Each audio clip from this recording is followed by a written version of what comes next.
Барлықтарыңызға қайырлы күн қыздар. Бүгін сіздермен бірге манпар сорпасын дайындайтын боламыз. Видеоны бақылаңыздар.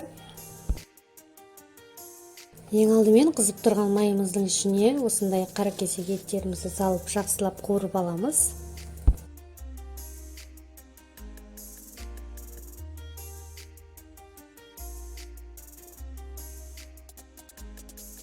Оның үстінен пиязымызды салып жақсылап қуырамыз тағы да.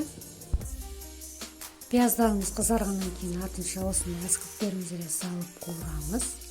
Оның үстіне қызанақты, сәбізді және болгар бұрышын салып жақсылап қызарғанша тағы да қуырып аламыз.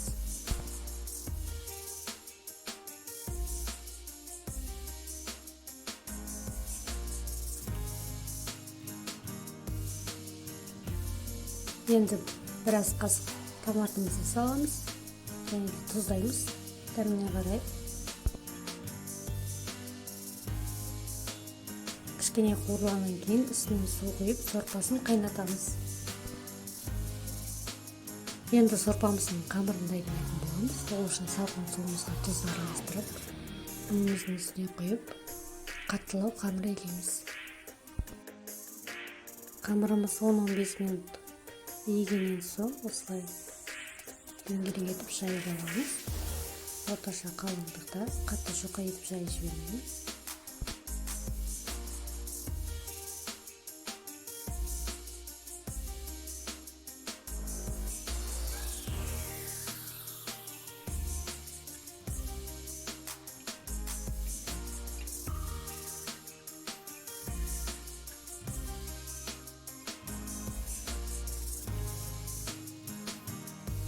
Қамырымызды жайып болғаннан соң, дәл осы видеодағыдай кесіп аламыз.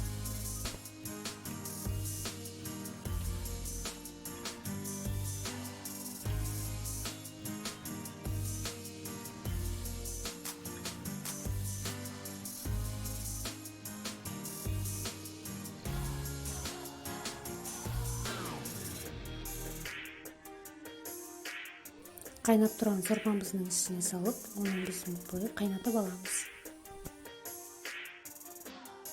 Міне қыздар, біздің сорпамыз осылай болып шықты. Егер видео ұнаған болса, лайк басып, комментарий қалдырып, подписаться етуді ұмытпаңыздар.